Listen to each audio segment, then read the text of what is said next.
tiny pea-sized norm has got to be crazy or impossible and all the rest of it. And it also draws in what I termed a long time ago now, because I had experience of this mentality for so long, I call them the robot radicals. They are of the left in politics, as they see it in this ridiculous, irrelevant, actually meaningless left-right spectrum. On one side you have the robot right, and then on the other side you have what I call the robot radicals. There's no difference really, there's no real difference between, or fundamental difference at all between fascism and communism. The difference on the surface between the robot right and the robot radicals is the robot radicals think they're so pure and oh, we're so pure, and they wear their hearts on their sleeves, and in my experience their brains up their arse. And you know, they've been attacking me for years. He's an anti-Semite. And the funny thing is, they never actually come and hear you. It's all second-hand and stuff taken out of context and all the rest of it. And if you stand up and you speak out against the genocide of Palestinians, a whole nation in Israel, Palestine, then somehow you're anti-Semitic, which doesn't actually mean anti-Jewish, but it's too deep for them. And I had this kind of experience in this festival of the kind of mix of all this, some lovely, lovely people, but also the robot radicals. And they always have the mouths, you know. I mean, robot radical, one of the things that comes with it is a big gob, it seems to me. Then they try to drown everyone else out. Oh, you're a man, you've got a big mouth.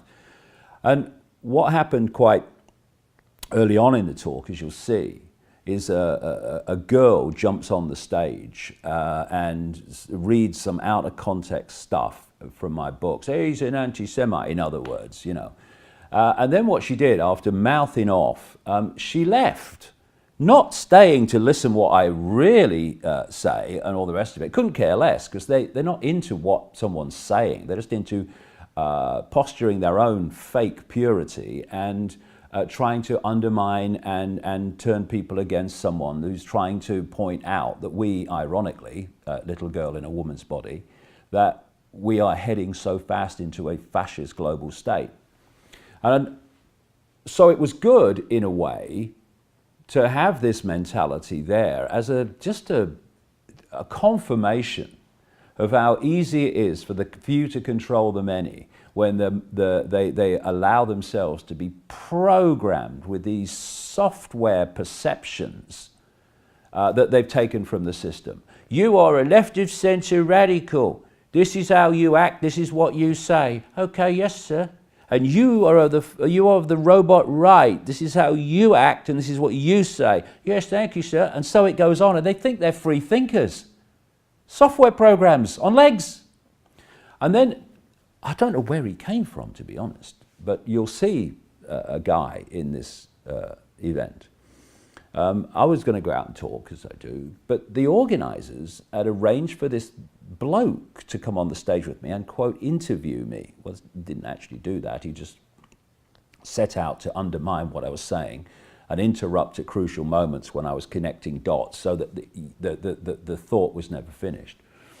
And his name was Richard Strange, which I guess is short for Dick Strange, which, you know, after my experience of him, was pretty appropriate, really, because he was, again, someone with hindsight that was good to be there and good to act as he did, because he was, like the girl who jumped on the stage, a personification of how the world is controlled by a tiny few people who manipulate the perception of the masses.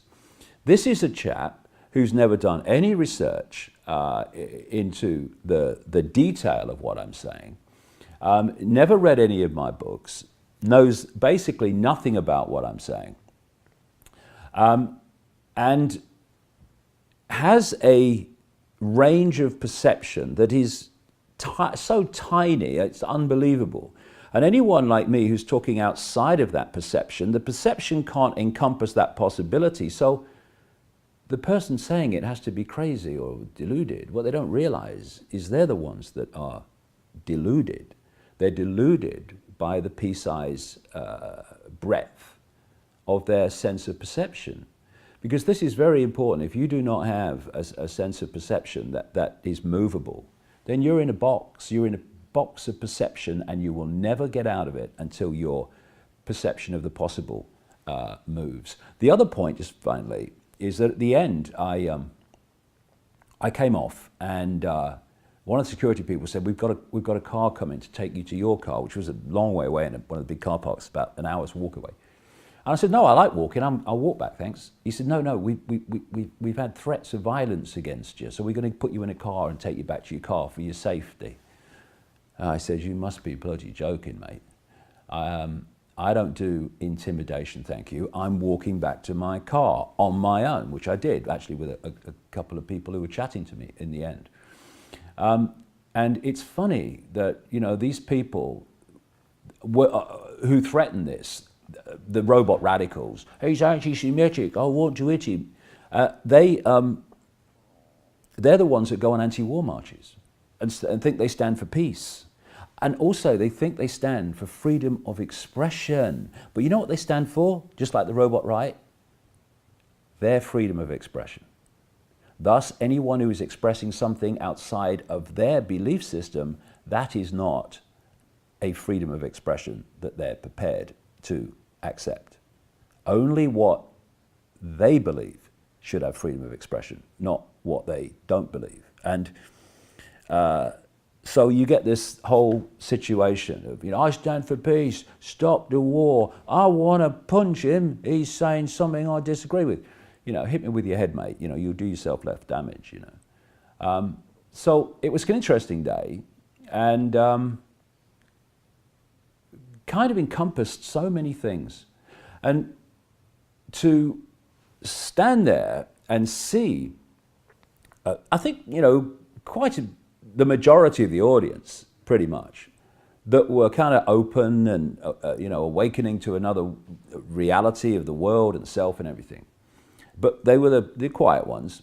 And then to have the few, well, morons, you know, I can't think of a better word than that, really. Kind of wanting to shout out with their closed minds and all the rest of it, being wound up by this guy who was, you know, as you'll see. When you see that in front of you, you see this awakening, kind, gentle, decent people. And then you see these moronic, loudmouth software programs. You realize, in fact, you see the chasm there is between that which is becoming conscious and that which is solid gold asleep. And this is the fork in the road we're at now. Are we going to awaken to something like that? Or are we going to stay in a tiny little box of software perception that perceives it is free thought? That's the sad thing. Anyway, it was a very interesting day, and here it is. Enjoy. Next up, we have author and controversial talker David Icke. But first, his son Gareth playing the theme of their new show, Remember Who You Are. Give it a round of applause, please. Cheers.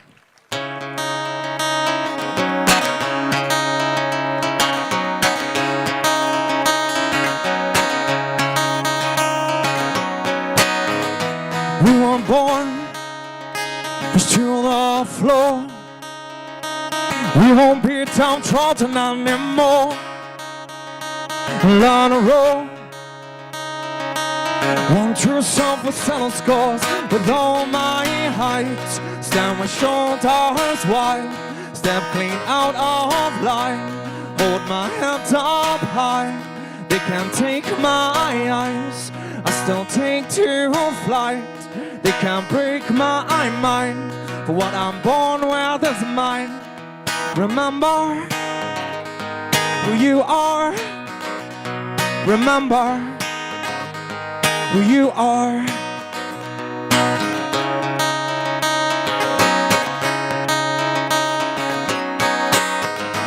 find your feet and take to streets.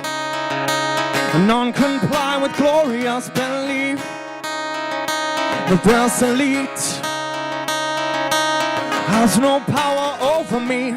With all my height, stand my shoulders wide, step clean out of line, hold my head up high.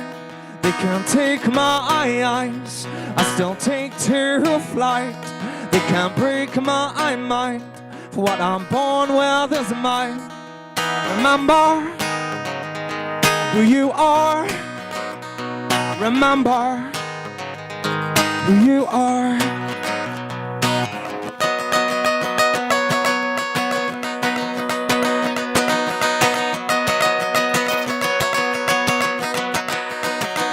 Stand as one, stand as one, stand as one.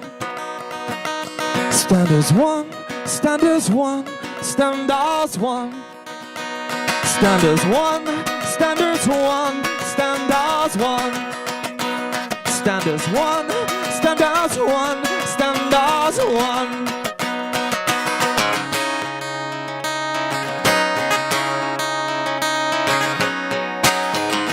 Go with all my height, stand with shoulders wide, step clean out of line, hold my head up high. They can't take my eyes, I still take to flight. They can't break my mind, for what I'm born with is mine. Remember who you are. Remember who you are. Remember who you are. Remember who you are. Cheers, thanks. Good afternoon. Hello. Thank you. Richard Strange, David very, very bloody strange, right? David Icke.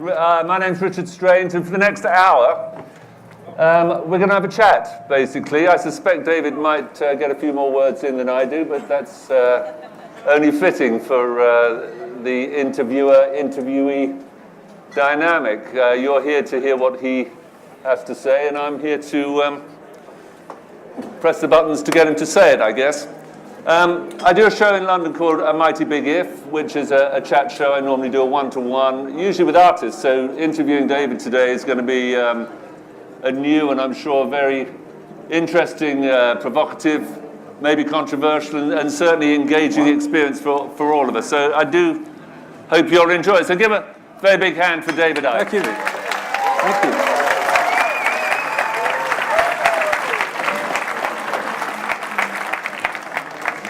Now, David, because we've got a bit of time, do you mind if we go back to the very beginning? It's a long journey you've come on, and I hope it's a long journey you'll take us on today and bring us right up to speed. But for my generation, you were a household name. For a totally different generation, you are a household name again. But it's been a journey, hasn't it, that you've come on from that first, well, growing up in Leicester and a kid who wasn't really achieving much except a bit of sport. Yeah, I hope that in the last nearly quarter of a century that I've made something very plain for everybody, and that is we need to express who we are and not what some bloody society, some school, some university, some media blueprint tells us we must be. And if you keep walking on that expression of uniqueness, whatever it is, in a world of enforced uniformity, a world of psychological fascism where we're constantly told what we should think, what we should do, what we should say, where we should go, how we should live our lives, then when you express uniqueness in a world like that, you are going to get some response. I seem to remember that I had some... Give me a minute to express my uniqueness. Oh, go on then. Seeing as Best of All presents itself as an ethical space, I just thought it would be good for you guys to know that David Icke said, I strongly believe that a small Jewish clique Oh my God. with non-Jews to create First World War, the Russian Revolution, and the Second World War. He has said that the Jews financed Hitler to power. Right. So, a wonderful... And somebody, as David I'm sure would suggest, you listen to everyone, you give everyone a fair hearing. We are not on teams here. We are here to have a debate, if you wish. Now we've hit on something. Now we've hit on something which is exactly the theme that I was talking about, which is other people telling other people what they should think, do, and say. I have no problem with that lady saying whatever she likes. She has a problem with me saying what I like, and that was massively out of context, by the way. But David, could I just ask if they were your words that she quoted? I'm not going there. It was massively out of context. And so what happens is, even though the mainstream have all the media, all the education system, and all the corporations, and they own the banking system, when one man gets up and speaks his truth, somehow there's a problem with that. I have no problem with her or anyone else speaking their truth. Who is the fascist? Who is the censor? Me or thee? But could I just ask you again, were the quotations that she was quoting back at you words that you'd said? Context or not? If I talked about that, then I'd be talking about that for hours, because it has to be put into context. People who've actually read my books realize what nonsensical stuff that is. I don't talk about Jewish people. I talk about something called Rothschild Zionism. And the lady might not know, but around the world, this is where it wasn't where I was going to go, but I will.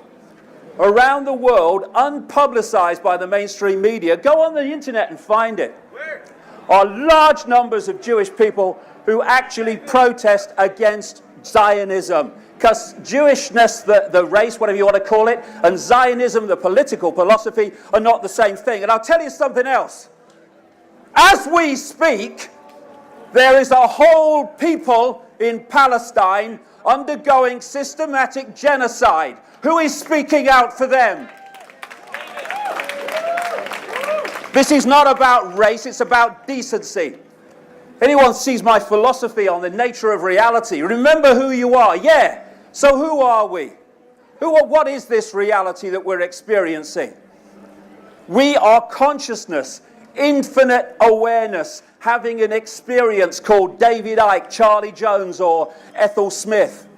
These divisions of race and religion and income bracket and all this stuff are there to divide and rule us. We are all one consciousness. Jew, Gentile, atheist, Muslim, none of them. I don't care. These are just labels. These are not who we are. These are just titles for our experience and our belief system, which pulls us into a tiny fraction of who we are. How many people get up in the morning and think, hey, I'm all that is, has been, and ever can be, having an experience? No, we get up and we say, I'm a Jew, I'm a Gentile, I'm English, I work in the store, I'm a banker. These are labels. And they're labels that pull us into a fraction of the infinite awareness we all are. It's an illusion. You know, people go about their lives. We have a science, we have the media, we have education, we have all of this stuff, and it's all based on a simple, massive, big lie. And labels like Jewish and Muslim and all this stuff are part of the big lie. They're all pulled into it. And that big lie is... Is Zionist part of the big lie, as a label? Mate, I want to speak to the people. If you keep interrupting me, I've got no flow. I'll stop when I'm ready. Now, we think of ourselves as those labels, when what we are is infinite awareness. And all those institutions are based and founded on the big lie that we live in a solid world. We don't. This is an illusion. Even quantum physics has shown that there is no solidity. So if this is not solid, even though I'm experiencing it as such, what the hell is crazy anymore? What the hell is fantastic anymore when this ain't solid? Why? Because it's made of atoms, they tell us, and atoms have no solidity. How can something made of no solidity create a solid world? It can't. And once you take on the idea that the world is solid and this is solid and all this is real, you take on the belief system of limitation. Because once we believe in solidity, then we believe, of course, in the limitations of solidity. When we realize that we are infinite awareness and everything is energy expressing itself in a different way, when we realize that we live in a virtual reality universe akin to some virtual reality wireless internet, then suddenly limitation's not there anymore. You can start to express and to understand the full magnitude of who we are.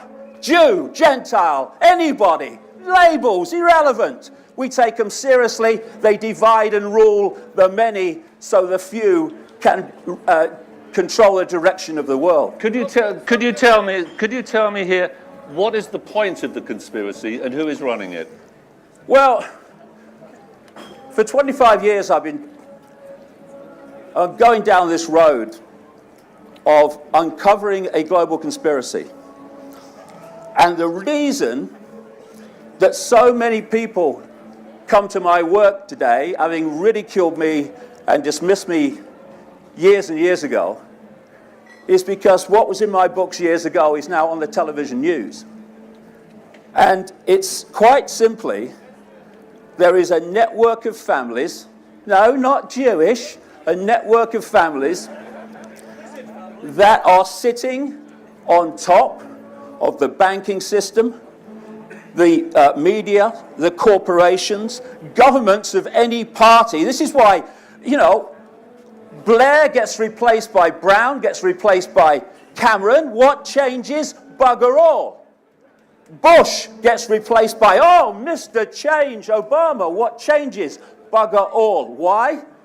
Because the way politics is set up is that, I'll give you an American example. In the Bush era, Republican, it says here, that was controlled, even the mainstream media acknowledged that, by a group of people were known as the neoconservatives or neocons.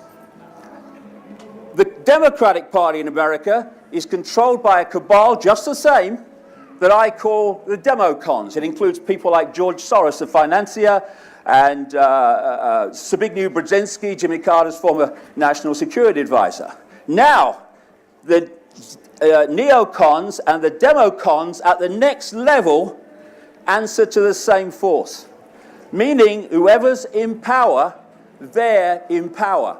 The same happens in Britain, and that's why nothing changes. Labour, Conservative today are standing on the same postage stamp, and that is dictated by this hidden power. And so the structure of world control, because I mean the question is, how do a few control the many? How do a few control billions? You know the answer to that? If you know the structure by which they operate, it's a piece of bloody cake. But we have to be kept in the dark about that, and this is the structure. If you look at a transnational corporation, say like McDonald's, they will have a headquarters somewhere in the world, and from that headquarters they will have subsidiaries in every country. And those subsidiaries will operate in line with the centrally dictated agenda from the headquarters. So if you go into a McDonald's in the Soviet Union, in Australia, in America, in Britain, anywhere, you're going into basically the same McDonald's. The structure of global control is based on that model, except it's secret societies. The center of this web is in Europe for historical reasons, and in each country there is a network of families that control that country's banking, politics, business, media, etc. And its job in each country is to introduce the centrally dictated agenda in their sphere of influence. And the agenda is what? I've got to put these pieces together. One dot leading to another dot. I'll come to that. And therefore, you have this central cabal operating out of Europe, not European governments, centralized secret society web. And they dictate to the subsidiaries. And their job is to carry out the centrally dictated agenda in their sphere of influence. And so, we have had this constant centralization of power in every area of our lives. And it's got to such a point, had done for a very, very long time, where it's got a name. It's called globalization. Globalization, the centralization of power in every area of our lives, is this very agenda I'm talking about. Because if you are a few, and at the center, at the core of this, compared with 7 billion people, it is a few, then you cannot have diversity of decision-making in any way, shape, or form. Because the more you have diversity of decision-making, the more impossible it is for a small cabal to actually dictate to all those points of decision-making. What you want to create this centralized Orwellian state that we're hurtling towards by the day is to constantly centralize power, because then at each point you centralize power, fewer and fewer people are dictating to more and more people. But if this is a cabal that is so all-powerful, so omnipotent, how come they cannot keep the simple secret of a secret society secret? How come you know about it and your followers know about it? 25 years of full-time research traveling to 50-odd countries. How many people do that in search of one research area of research? That's what it takes to put this together. And if people haven't seen now where we've got a situation where power is going into fewer and fewer hands, where someone not even elected is now running Italy, and don't think that's a bloody one-off either, because that I've been writing about that for years. They want an end to democracy, as we call it, because they call it the post-democratic, post-industrial society. That's where we're heading. But the point is that in all areas of our lives, I mean, look at it. Look at media ownership. Fewer and fewer and fewer people. Look at government. Let's take the European Union. I wish someone would. There was a point a long, long time ago, I'm sure many people at this festival would wish we were there now, but there was a time a long time ago, actually not maybe that long, when people lived in tribes. And the people in the tribe decided what happened in the tribe. We then reached this massively critical point where lots and lots of tribes were brought together under something called nations. Now, a few people at the center of the nation are dictating to all the former tribes from the center. Then we moved into this other critical point where lots and lots of nations were pulled together under something called the European Union. Now a few people at the center of the European Union are dictating to all the former countries, which are dictating to all the former tribes. And we have a situation now where 75% of laws affecting this country are decided in the European Union by the European Commission, which is an unelected dark suit cabal. And it's going on and on and on and on. David, if I could just drop in here. You mentioned the example of Italy and the fact that Italy now has an undemocratically elected prime minister. What's your preference for the democratically elected Berlusconi? Well, let's ask what your preference is. I don't have one. I'm just an interviewer. Lip service at least to having people decide who they want to vote, ridiculous as it is, to an even more outrageous situation where they don't get the chance. Someone else dictates it. Are you a Democrat? I believe in people having control over their own lives, But which their own people? views, Which and their people? own thoughts. All people. All people, okay. All people. I just wanted to clarify that. You know, people And how talk. do you put a People talk system- about fascism How do and you put a communism. system in place that enables You that? keep talking about a system. Why can't we find a level of intelligence and a level of open-hearted togetherness that we can't just live our lives? I have a simple philosophy, you know. I'll tell you what it is. Do what you like so long as you don't impose it on anyone else. End of frickin' story, by the way. End of story. And people say, oh no! Well, what about someone murdering someone? And you go, well, I think murdering someone might just be imposing your will upon them. What do you reckon? Laws are there to control people, and the laws that need to be there at this time are there to overcome the fact that we are not in a state of consciousness where we can respect each other's right to be different and respect each other's right to be who they are. I don't care what people do, so long as everyone is happy doing it and is not having it imposed upon them. I think that's very easy to say, and very noble thoughts, but as we all know, it's absolute nonsense. It just doesn't work. How do you get hospitals? Who's going to do the toilets in that situation? Who's going to do the plumbing? Who's going to drive the buses? Who's going to dig the graves? Unbelievable. You see, the thing is, this is how deep the programming of humanity has gone. We cannot see an alternative to the system that controls us. It's unbelievable. We can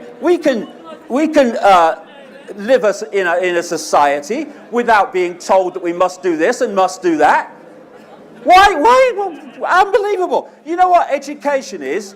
Education is preparing people to think the way the system wants. You come out of the womb, and within 3 or 4 years, you're sitting at a desk being told what to do and think by authority. And then you go on and on and on, and the system tells you what to think and what to believe, and you learn that actually intelligence doesn't come from yourself, it comes from repeating what authority has told you to bloody believe. And I mean, we then go all through the education system, and at the end of it, what are we? Unless we've managed to hold on to some kind of uniqueness, we're just another expression of the system, so much so that we can't think of a world without the system. What was that line in the Matrix movie where the Neo character, the Morpheus character, was talking about people in the system being so inured, so controlled by the system that they fight to protect it? What do you think troops are doing when they're slaughtering the innocent around the world? They are saving a system that does that, and they're saving and protecting a system that wishes to not only control them, but control their children and grandchildren on a freaking level that'll have you running home to your mum. People have no idea what's coming if we don't wake up, grow up, and open our minds from the programs that enslave us. For goodness sake, my grandchildren are going to have to live in the world that people looking the other way, not my problem, or no, he's just mad, are going to have to live in. How bad does it have to get? Look at it in this country. All the laws taking freedoms away. In America, the president can now order the arrest of anyone and jail them without charge, without evidence, and without any trial. He can, and does, sign a death list where they can kill Americans abroad and other people with drone attacks. No judicial even, that's bloody corrupt as well, but no judicial oversight. It just signs it. This is going on in our world now. But how bad does it have to get before we wake up and roll this back? Because if we don't, If we don't, my God, we're going to regret. Well, I'm not. I'm doing my bloody best. But people are going to regret this for a very long time, like the rest of their bloody lives. And I tell you what they're going to have to do. These policemen and uniforms and dark suits that are bringing this in by the day, those people in the community who are going, no, he's mad, oh no, that would never happen, they'd never do that. They're going to have to look their children and grandchildren in the eye at some point. When their children say, Mummy, Daddy, what were you doing when this Orwellian fascist dictatorship came about? And they're going to have to say either, I was watching EastEnders, honey, or in the uniforms and the suits, they're going to have to say, I was helping to bring it in, honey. For goodness sake, wake up. David, do you think it's possible to have shades of political opinion without having to necessarily subscribe to the idea of secret reptilian societies controlling the whole world? Do you think there might be just a little bit more subtlety in the world than that? You're a nice man. Okay, let's take that on. I don't give a shit. I don't give a shit. I really don't. You know what, the one thing that ridicule cleared out of me 25 years ago?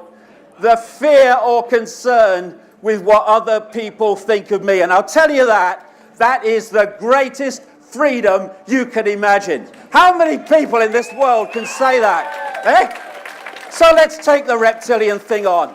Do you know, look at you. I've seen more brains in a tin of peas. Anyway, listen, let's just look at this, shall we? Do you know that one of the greatest prisons that people live in, and one of the greatest ways that we are enslaved while denying it, is the control of the perception of the possible. If you control the perception of the possible, boom! Anything that happens outside of that, your perception of the possible is going to dismiss it as impossible. And so, if you don't realize that it's possible to mind control someone, to go and shoot people en masse with a gun, then when it happens and the government gives you their official version of it, your perception of the possible has nowhere else to go except the government explanation. There can be no other. But when you open your bloody minds and do a bit of research and remove the arse from the sofa, then you start to expand your sense of possibility and therefore have other possibilities with which to question the lies. Now, okay, reptilian entities, okay. Your phrase, people here. Your phrase, not mine. People, yes, of course it's my phrase, it's in all my books. Anyway, okay, how many people here think at this moment that they can see everything there is to see in this space? How many people think that? How many people think that? Right. I see, that's hilarious. You know what you can see is a tiny, tiny frequency range, so tiny it's laughable, called visible light. That's all you can see. Okay, you know what X-rays can see and infrared cameras can see, and that's only a little bit out from this frequency. Can you see that now? So who put their hand up that they could see everything in the space here? You can't even see what technology can see. And if you look at what mainstream science says exists in this universe as mass and matter, what they call dark matter, dark energy, and all the rest of it, the electromagnetic spectrum is around 0.005% of that. Some people say a bit more, but not much. Visible light, which is all you can see and decode into a visual reality, is a fraction of the 0.005%. So, here's the question. What goes on in the other almost totality of the universe? What goes on in there? What goes on in there? You haven't got a clue, have you? You haven't got a clue. And I haven't got a clue about vast amounts of it, but I am open enough to realize I don't know, and therefore I'm open to other possibilities. You are going, I don't know, nothing exists. And a few people can't control the world. It's a piece of piss. How do they do it, and why? We are... Why? This is just a very simple question. Why do they change? Why do they control the world? What is it for them? They want total control of human society. We go really deeper into it. They're feeding off energy. They're feeding off our energy from other levels of reality beyond visible light. And therefore, when the Morpheus character held the battery up and said the machines have turned human beings into one of these, he was very close to the truth symbolically. And you know what that energy is? It's fear. It's fear, it's anxiety, it's frustration, it's anger. What is this world full of? All of it. What about the things that the political parties and the institutions do? Bombing whole cities of civilians on the pretext of protecting them from violence. All these things, the crash of the economy. Do you think that makes people feel good? Oh yeah, I feel great. No, it makes them feel fearful. It makes them feel anxious.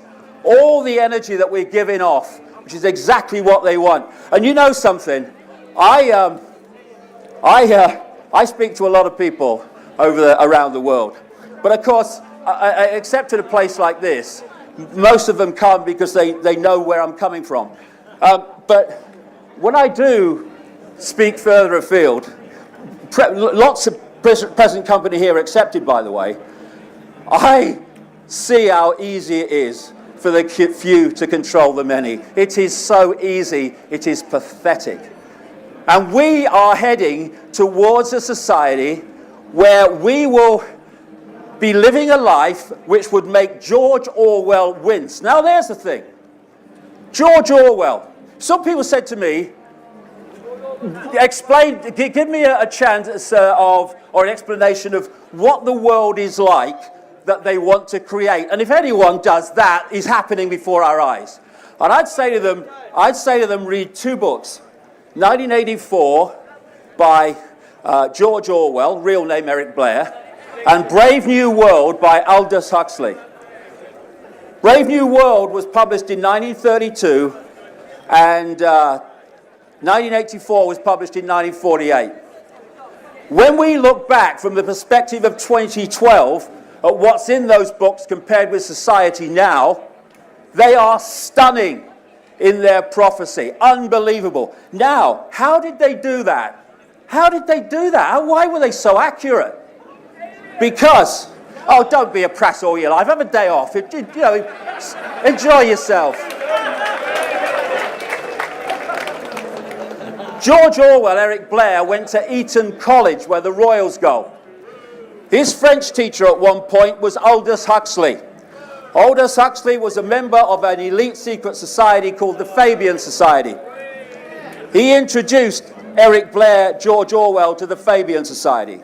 If you get to the inner core of these major secret societies, you access the projected agenda that they want to, the direction they want to take the world. That's where they got their information from, and that's why they're so accurate. David, what is the agenda? You still haven't told us what the agenda is. If it's something as crude as to control the banking systems of the world, surely they are so omnipotent that they could completely dismantle that. That is such old technology, having coins and notes as a means to exchange. It is so 20th century. We've moved on before. What do they want? What have we moved on to? You tell us. No, you tell us, mate. You know it all. I want to know what the agenda is, because I think I'm not buying it. Tell me. I don't give a shit. What have we moved on to? I think we moved on to a fairly liberal, democratic society that is not perfect, but it sounds to me a lot less scary than the one you're speaking about. So, when, for instance, in the one-party state, because that's what we live in, as they do in America, Hold on a second, no, you ask a question. That is so Cameron, flip. That is so flip and wrong to Cameron, say one-party state. Well, you believe it is. Don't confuse. You stood for the Green Party. Don't confuse. You stood for the don't Green confuse Party. what you believe to be what is, mate. Big mistake. I think we're both doing that, David. Oh well, that's fair enough. No, okay. You know, I'm not asking anyone to believe anything. I couldn't give a damn. I'm asking people to look at how we are programmed into belief systems and that I'm we then asking you for the agenda, which we then follow for the rest of our lives. I mean, look at it. We get people, even if they've got a job, they get up in the morning, and what happens? They have their breakfast, they go to work. They have a bit of lunch, sandwich normally, then they go to work. Then they go home, then they watch a bit of telly, have their tea, then they go to bed, and the whole thing starts. And this goes on year after year, decade after decade. Is that the only way that we, as a human race, can live our frickin' lives? Is it the only way? Children are prepared for this through the education system, and then they drop into the hamster's wheel, and away we go. Oh my God. It's like lambs to the frickin' slaughter, if you only knew. How far are we? I'm still asking for the agenda. The agenda is the centralized control of humanity with this structure. They want to create a world government that would dictate to every country and community. The European Union is a stepping stone to that, and these other unions. They want a world army that would impose the will of the world government on any country or region that didn't want to accept it. We already have a de facto world army. It is called NATO. And we have a de facto world government called the G8 and the UN Security Council. They make decisions, and then they send their de facto world army, NATO, in to bomb civilians, mostly with brown bloody faces. And you know what? They're so efficient that they can't even do away with a tiny country like Afghanistan. And they also want a situation where we have a single world electronic currency. This is your moving on, mate. Now, that is incredible in its possibilities for freedom. You go into a shop today and you hand over electronic money, a credit card, and they say, sorry, I'm sorry, can't use your card. It won't accept your card. At that point, today, just because it's going out of circulation at an extraordinary rate, you can still say, oh, well, I'll pay cash then. What happens when there's no cash and that machine says no to your electronic money or card or microchip as it's designed to be? It's deciding whether you purchase. Total control. And anyone that challenges the system will go off the Christmas card list of the system very quickly. You've asked me a question, mate. Just leave me to answer it. What they also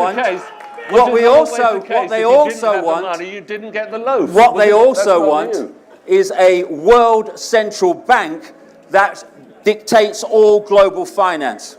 Now, since the crash of 2008, I've been saying this in my books for 20 years. Since 2008, the cabal and its frontmen have been calling for a world central bank and a world government to overcome the problems that they themselves have created. And this brings me to two things. I'll finish on this probably. Two things. How can a few people control and direct the lives of the many? Two major collective mind and emotional manipulation techniques. The first one I called many years ago now, problem, reaction, solution. And it works like this. You want to change society in a way that you know if you openly announce it, you're going to get massive resistance from the population. So you don't do that. You create a problem covertly, you blame someone else for it, and you tell an unquestioning media your version of what happened in terms of the problem. The unquestioning media then takes the official story, lie, and tells the people.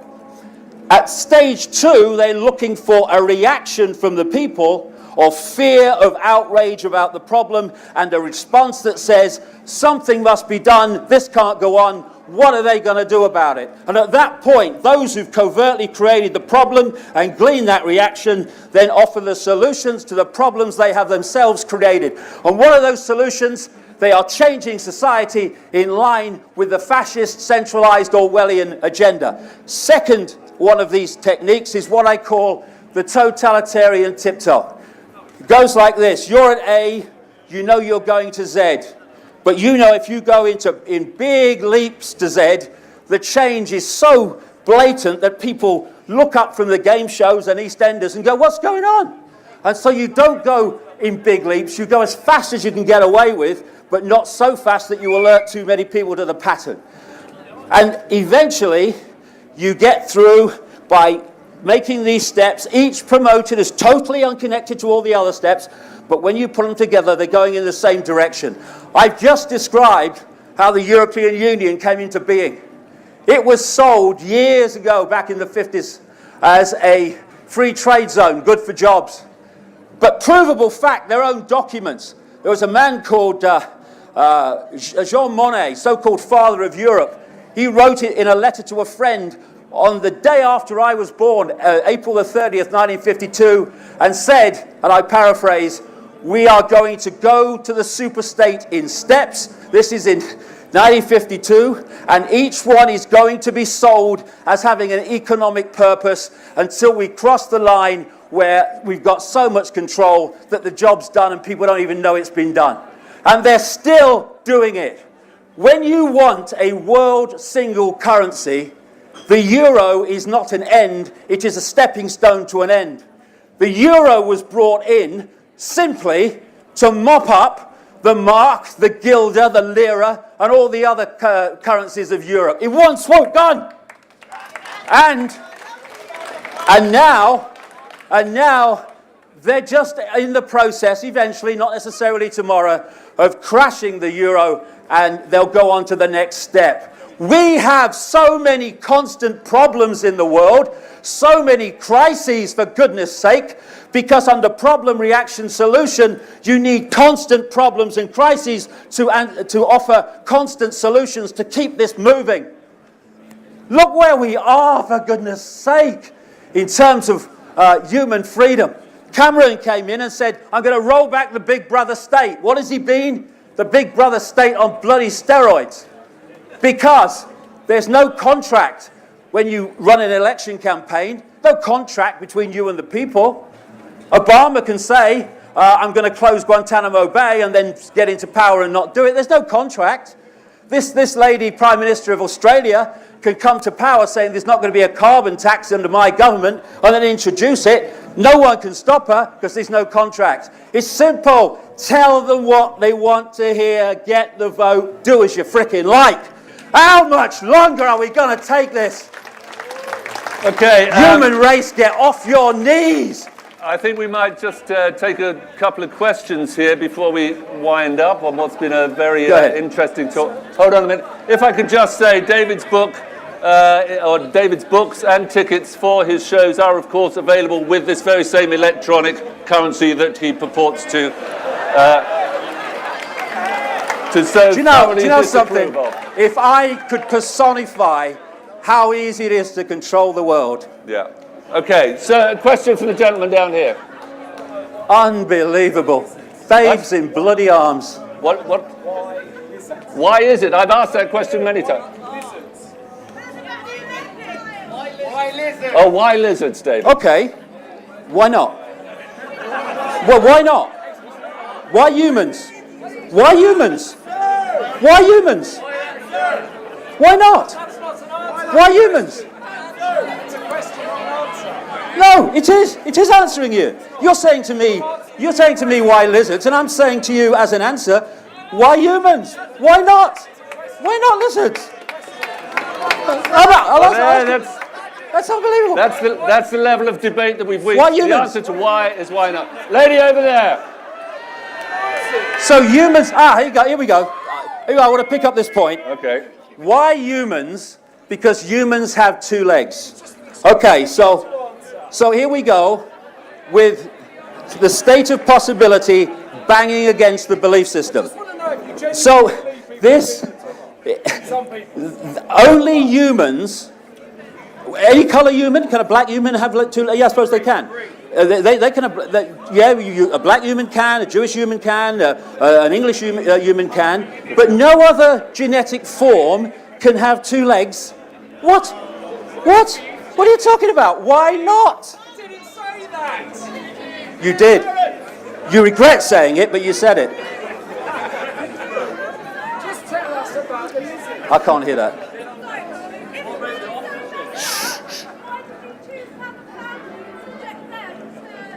The question is, if the world is so fucked up, why did he choose to have a family and subject them to this same awful, evil, secret society-driven? Okay, so what do? Do we just give up, or do we dedicate and focus our lives on doing something about it? I'm 60 years of frickin' age. What have I got? A few years, 10 maybe? Yeah, you'll be very glad about that. Nice person. Hey. So, I ain't doing this for me. I don't have to live my entire freaking life, as young people do today virtually, in the world that's coming so fast. I've just done this because I believe it's right. And the fact that you get ridiculed for doing what you believe is right shows how mentally disturbed much of the human race is. Lady here. Lady here. How much are you getting paid? I am doing... yeah, here you go. Here you go. Do you know something? I've come here to talk to this group for fuck all, okay? Fuck all. You know why? Because I believe in trying to make a frickin' difference, not make a frickin' noise for its own sake. David, I think if we're being slightly less disingenuous, there is a lot of stuff that you will sell on the back of this, on the back of your God. Wembley Arena appearances, and so on. Do we have time to change? That's a great question. And there's only one group of people that can decide it. Moi. Because if we go on living out the programs of suppression of possibility, we are going to live in a global fascist state within a decade. And I'm probably being optimistic. And have you noticed how many times I've used the word fascist in terms of this system? And I'm supposed to be anti-frickin' Jewish. Are you kidding? I'm anti-fascism, not anti any bloody race. Race is bollocks. We're consciousness. Race is just an experience. Grow flicking up, human race. That's enough. One more? No, one more. Hey? Yeah. Who are the families who rule the world is the question. The royal families of Europe are among them. The House of Rothschild, the House of Rockefeller, the major banking families of the world, the major corporate families of the world. And look, my last book was 355,000 frickin' words, mate.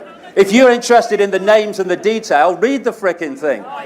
Oh no, I have to tell you everything. Bucker off. Read it. You want to know the names, you read them. Take some power back. Get informed. I think it was a very simple question, David, but if you do have to buy that 355-page book... Hey, give us your... I'd say give me your address and I'll send you one, but you wouldn't bloody read it, so... No. Well, give it then. Give your address, I'll give it you. Okay, I think... David, are you finished, or do you want... I'm finished, yeah. I tell you Ladies what. and gentlemen, that was, is, and will be David Icke. Thank you.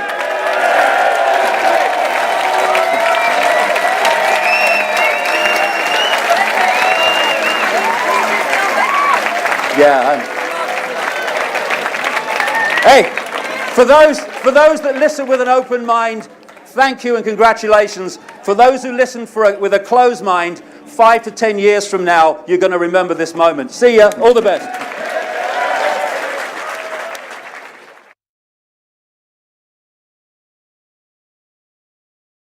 Well, I've just finished talking for, I don't know, about an hour.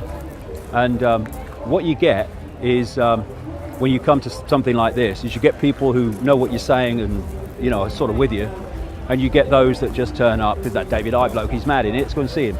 So you get two types of audience, but it's fantastic because, especially with the guy on the stage who really did personify the programmed mind and why the world is as it is and how easy it is to control the world. And it was fascinating to see it. But some lady jumped on the stage talking about, he's actually Jewish, you know, she had a brain cell that would die of loneliness, and knows nothing about what I'm saying. But what I've just been told is that there have been threats to me that if I walk through the festival, there are going to be threats to me that they'll do me harm, and the organisers have said, you know, we're going to organise a car to get you out of here, and I'm thinking, what? You know, hey, don't be a prat all your life, mate. Have a day off, eh? What I'm doing, as you can see, is walking to my car through the festival. The freaking people are going to intimidate me to walk away from them. What? You must be bloody joking. So I've had a lovely day. I had a ball out there, really, because I love playing with the people that just have no desire to see it and think they're intelligent. The other point, just finally, is that at the end, I came off, and one of the security people said, we've got a car coming to take you to your car, which was a long way away in one of the big car parks, about an hour's walk away. And I said, no, I like walking. I'll walk back, thanks. He said, no, we've had threats of violence against you, so we're going to put you in a car and take you back to your car for your safety. I said, you must be bloody joking, mate.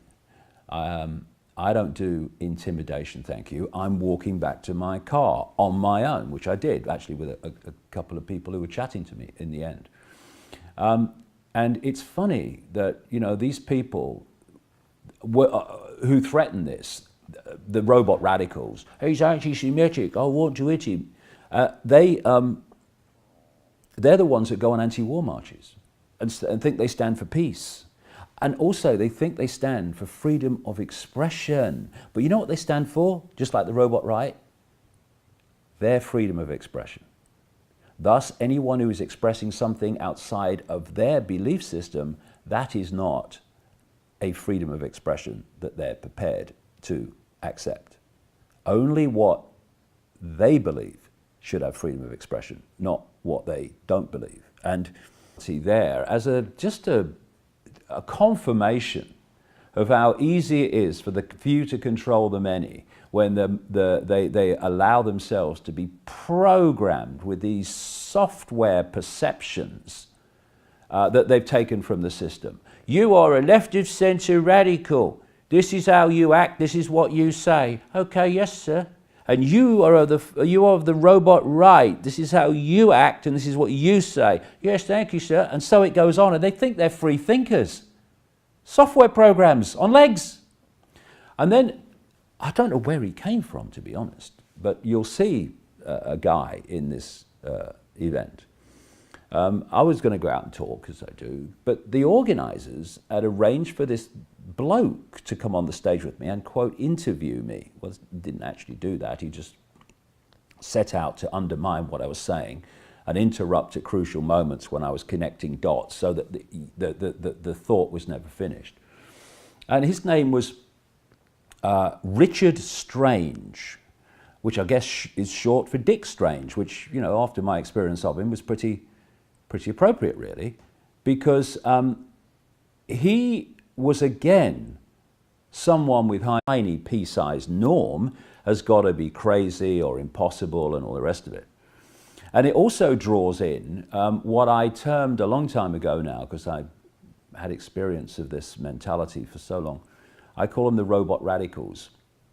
They are of the left in politics, as they see it in this ridiculous, irrelevant, actually meaningless left-right spectrum.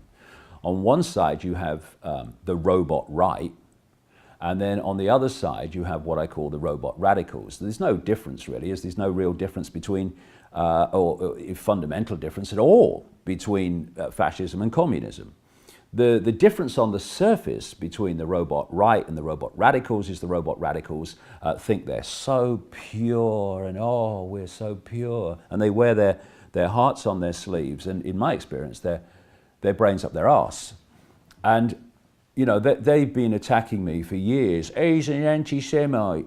And the funny thing is, they never actually come and hear you.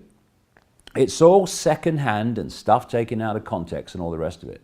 And if you stand up and you speak out against the genocide of Palestinians, a whole nation in Israel, Palestine, then somehow you're anti-Semitic, which doesn't actually mean anti-Jewish, but it's too deep for them. And I had this kind of experience in this festival of the kind of mix of all this, some lovely, lovely people, but also the robot radicals. And they always have the mouths, you know. I mean, robot radical, one of the things that comes with it is a big gob, it seems to me. Then they try to drown everyone else out. Oh, you're a man, you've got a big mouth. And what happened quite early on in the talk, as you'll see, is a girl jumps on the stage and reads some out of context stuff from my books. He's an anti-Semite, in other words, you know. And then what she did, after mouthing off, she left, not staying to listen what I really say and all the rest of it. Couldn't care less, because they're not into what someone's saying. They're just into posturing their own fake purity and trying to undermine and turn people against someone who's trying to point out that we, ironically, little girl in a woman's body, that we are heading so fast into a fascist global state. And so it was good, in a way, to have this mentality, insight, that was good to be there and good to act as he did, because he was, like the girl who jumped on the stage, a personification of how the world is controlled by a tiny few people who manipulate the perception of the masses. This is a chap who's never done any research into the detail of what I'm saying, never read any of my books, knows basically nothing about what I'm saying, and has a range of perception that is so tiny, it's unbelievable. And anyone like me who's talking outside of that perception, the perception can't encompass that possibility. So the person saying it has to be crazy or deluded. What they don't realize is they're the ones that are deluded. They're deluded by the pea-size breadth of their sense of perception. Because this is very important. If you do not have a sense of perception that is movable, then you're in a box. You're in a box of perception, and you will never get out of it until your perception of the possible moves.